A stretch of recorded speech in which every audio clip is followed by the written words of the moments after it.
All right, all right, all right. We're live at the lab once again on another beautiful day.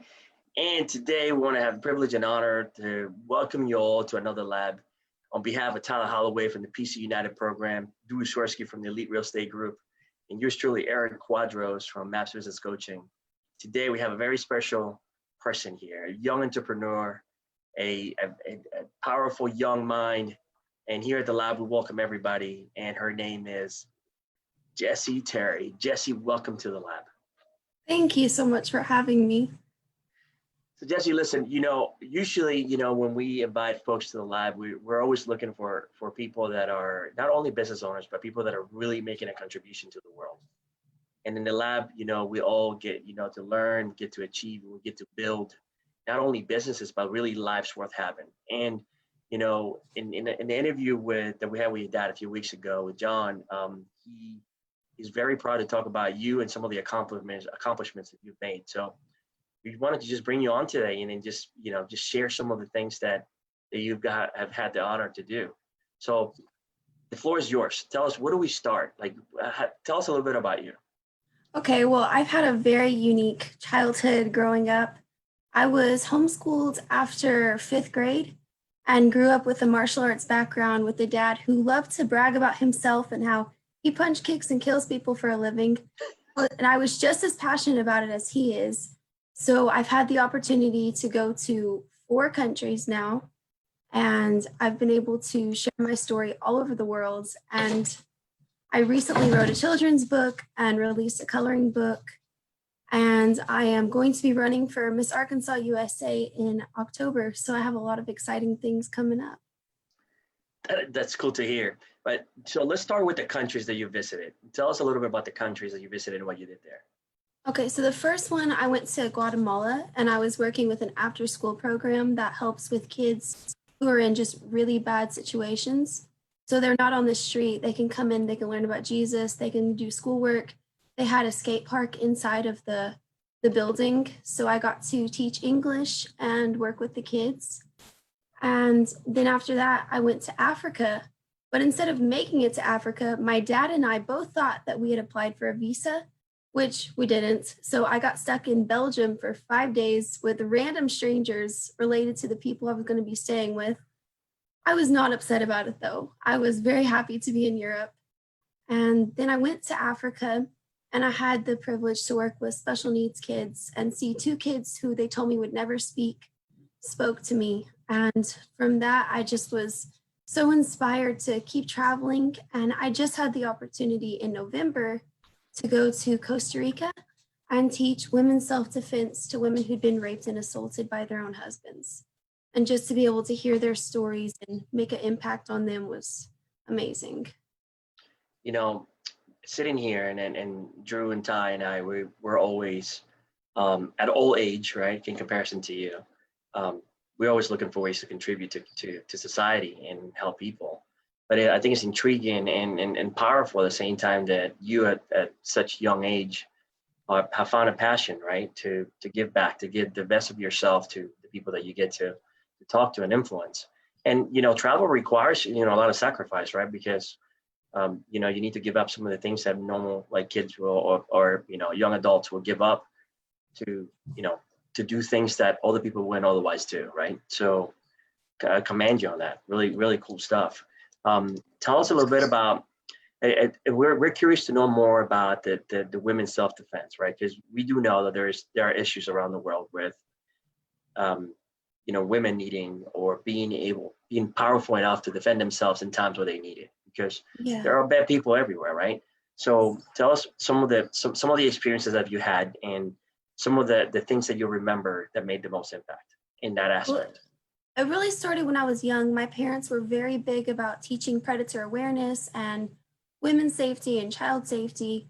And so growing up and hearing the child version of it, and then growing up and really understanding the depth of there are 1 in 3 women raped and assaulted every single day. And I, as a young person, can impact people that other people might not be able to. So just seeing the faces of these women and knowing that just for them to know, what, there is a way out, it was like a revelation for them.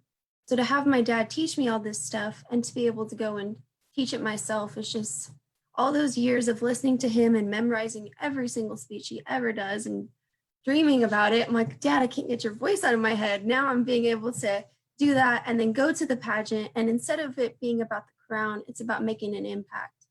And winning the crown would only be able to give me more of an opportunity to help more women who are being just hurt and assaulted. And it's the most silent pandemic that no one wants to talk about, but needs the most help. No, absolutely. I completely agree with that. Ty? Hey, Jessie, I would love to hear more about your children's book. So if you don't mind, can you tell us a little bit about your book and what caused you to decide that you wanted to be an author? Yeah, okay. So I have two nieces that are 7 and 8 years old. They were reading this book about a monster who loved his underwear. And I just saw how much, I know, it's crazy. They loved the monster. And I thought, you know what? They love these simple books that have absolutely no impact or meaning on their life. So I love to draw. So I thought, you know what? I can create a group of monsters that would have a greater impact. So I created Ebenezer's Journal, and it's about a monster who goes to a school where he's not allowed to use imagination. So he has to figure out why the principal is not allowing him to use it and to be able to bring all his friends and be able for them to use their gifts and talents to bring back the imagination and the creativity into the school. That's very interesting that you say that. And I was homeschooled until 8th grade. So I kind of get your homeschooling background a little bit. And we've talked to a few people in the lab about our education system. Was that your interpretation of the education system, or where did you get the not being allowed to be as creative as they would have liked to in school? How did you get that inspiration? Well, I got it from just seeing all the kids that are on their phones and me not having my parents didn't allow me to have a phone till I was 18. So just the society that is not letting kids explore and turn a stick into a sword and just putting things right in front of them and not allowing them to express themselves. Oh, that's fantastic. So if you don't mind my asking, you said 5th grade is when you started homeschooling, right? What do you remember, or what were the reasons that you either chose or your parents decided you were homeschooling? How did that come about? Well, I was bullied from the time I was in kindergarten to 5th grade. And so my parents put me in martial arts. And then from there, my dad had so many opportunities with me and him that he just decided it would be best for me to be homeschooled. And I'm so grateful for that because I've had the opportunity to travel around the world. And most of my friends are in other countries. And it's just great. I've found that it's really interesting when you get young people. I have 3 kids myself, and in traveling with them, it's been interesting to see how just their view of the world has expanded. So if you have a particular example or two, I would, and talking about what the classes that you've taught and teaching English, I'm assuming that you have learned and got a different perspective on the world than lots of people your age. So how has traveling changed your perception of humanity and the way the world works? Well, probably the moment that sticks out to me the most is when I was in Guatemala and I was hiking up this mountain and my friend looked at me and he said, you know what? Look, next time you go to Walmart, remember this view and the people that are having to work so hard to be able to provide food for themselves. And we were installing stoves into the mountains of all these people. And this man was just crying and saying, I've never seen a stove. And I never thought I would even have the opportunity to cook without having to cook on the floor. Wow. This gratitude is amazing. That's I've never experienced anything quite like that, but I'm sure that is mind blowing. I have a niece who is a 2nd degree black belt, and I see people talk trash to her, and she's like 100 pounds, and I just laugh and say, like, this little girl will break your neck. Has there ever been a time in your life where you, like, someone has like pushed your buttons a little bit and like you got to ease back and you could be like, dude, I could flip you over here and lay you on the ground and put your arm behind you like a pretzel if I wanted to? I've had those moments. My dad and I have an international martial arts camp every year, and there was a man who was probably 50 or 60 years old, He was drinking 24/7 and he just would not stop hitting on me. And I looked at him and I said, you know what? My daddy taught me how to kill people. So you need a back. He left me alone after that. Yes, yes. I hope my daughters tell someone that. Awesome. So I have a question about the book. What are it's out now, and what are the sales like, and what do you do to promote the book? I think word of mouth has really been the best for me because it's a little more difficult to sell it online. But when you tell people and you go and I've been able to read it at my niece's classroom and just to be able to give up free books, and it's more not necessarily for profit, but just as a way to give back to the kids. I mean, I do enjoy making money, but I would much rather make an impact than make a lot of money. Wow. That's incredible. And we had actually a few days ago, we had a gentleman that has a few schools, small schools in his area. I'm actually, you guys remember what his name is? I think we had him a few weeks ago. I'm trying to remember his last. That's all right. You bring him in. Bring him in so we can all see him. Bring the doggy in so we can see him since he's working.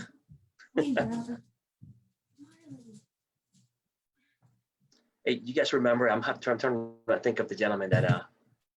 There he is. See, here at the lab, we welcome everybody to the lab. So, what's the doggy's name? What's the doggy's name? Her name is Marley. All right, hello, Marley. And she hates my dad. Oh goodness! I hope your dad is not listening to this. But and going back to what we're talking about, your book, right? Refocus. The name of the gentleman is Garrett Wilhelm. We had him a few weeks back, and he has a few schools that are open in the area. I think I'm actually going to tag you on that post so you can put the name of your book there. I think that he could possibly use that book because I think what you've thought about in the concept of, using imagination, right? Because there's a lot of kids that are really being held to a box right now. And one of the things that we encourage everybody we get to talk to is that, you haven't done anything until you've tried it, right? You have to experience things on your own.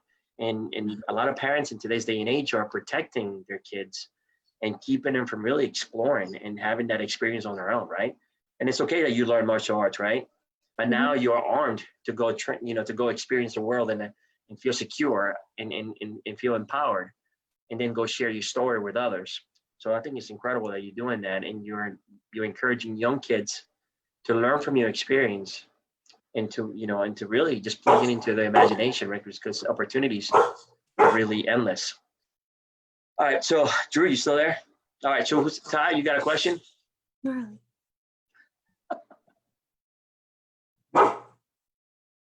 Drew, Ty? All right, good. All right, so what? Something happened there with Tyler. He's got some visitors. Okay, well, Tyler. Sorry, technical difficulties. So, all right, so here we go. So we're back. So one of the things that's really awesome, and and I know there's probably taking some sacrifices, the competition that you're going through currently right now with Miss Universe, right? Or Miss Arkansas USA. Arkansas USA, right? Does that lead you to Miss Universe or like onto that? That is so cool. So tell us a little bit about it, because I know that you're working on all kinds of different things, right? And I know that this could be a platform in which you can now talk to a broader audience. So what are some of the things that you have to do in order to prepare? Well, a lot of it is like working out. I've been doing the Insanity program, and I've been cutting out all bread and all sugar and just eating super healthy, and then spending a lot of time listening to the news and knowing current events and just knowing myself. That's the biggest thing, is you have to know yourself to be able to go and help other people. Okay, you're back. All right, perfect. All right, so what are some of the things that you have learned in the process of knowing yourself, right? Because we're always looking to improve ourselves in order to be better for others, right? And the audience that you're going to have in the competition for, that's coming ahead, have challenged you, right? So what are some of the things that you've learned in that process? A lot of consistency, for sure. In learning a routine and just being just being able to stick to what I say I'm going to do. Because if you're going to have a platform, you have to be consistent with it. No, you're absolutely right. Yeah. And have you always been that way, or like have you been challenged throughout the time? Have you always been? I've been consistent in a lot of things, but like sticking to a workout program when I love to cook and my dad brings home donuts. Like, really, Dad? He did that last week and I was just not happy with him. You know, I'm glad you're saying that, because, you know, the thought about it is, in some cases, and I know that you're here today, and we usually have business owners come on, but you have to understand, it's something that I would encourage you to continue to do, is keep driving your dad, right? Because believe it or not, our kids, and I say this for myself, I'm sure Drew and Ty will testify to this, our kids inspire us sometimes. There are things that they do that drive us to want to be better human beings, right? And what you're doing right now is setting an example for youth in America and even overseas, when they see something that they're passionate about, to pursue it. So I think that what you're doing is great. And I think there's opportunity for continued growth as you push towards the things that you want. So let's say that you win, or when you win Miss Arkansas, what do you see yourself doing after that? Because, you know, we have to be positive, right? We have to think as if we already accomplished what we're looking to accomplish, right? So what do you see yourself doing once that happens? I want to go into like the communities where like they have the project houses and be able to help all those women and be able to teach them self-defense. So you're very passionate about self-defense. I can see that. And I'm sure that that's gonna help a whole lot of folks get in trouble too, because I can imagine what's gonna happen. All right, and Ty, you got anything? Okay, I know nothing about the pageant world. However, I would love to hear what the next steps on that are. Is there, I know you're doing Miss Arkansas, so when does that happen? How does that determine who moves on? Can you give us a little background for those of us that are gonna follow your social media and check it out, and I'll be rooting you on? Okay, so right now the pageant is October 24th and 25th. So what you have to do is you have to turn in your registration money, and then you have to raise a certain amount of money for an advertisement page in the program book, because they want to be able to see that you can work hard and be able to raise money. And then the pageant is in October. So when you go there, it's 2 nights. The first night is the preliminaries. So you do everything you would do the second night. So you have the swimsuit and the evening gown and the fashion show open runway outfit. And then the next day you have interview. And then that night they will tell you who made it to the top 15 and who didn't. And then the top 15 goes down to the top 10 and then the top 3. So it's just 2 days. But you have to train. I'm assuming like you have, you know, runway training, you know, fitness training, you know, proper public speaking training. I mean, I know this stuff doesn't happen overnight. So you're training for months on end for 2 days worth of competition. And there's a lesson to be learned there, right? Because a lot of people out there are professional athletes, and all they see is, you know, the guy winning the Super Bowl, or the guy winning the 100 meters, or the guy winning the fight in the martial arts fight. But they do not see the amount of sacrifice that it takes to actually get there. So tell us, what is it? What if you were to give something to like young adults out there, young, you know, entrepreneurs, you know, some of the lessons learned? What are some of the things that you would give to them to take from you? What do they need to do to achieve a high level of success based on what you understand of the world in this moment in your life?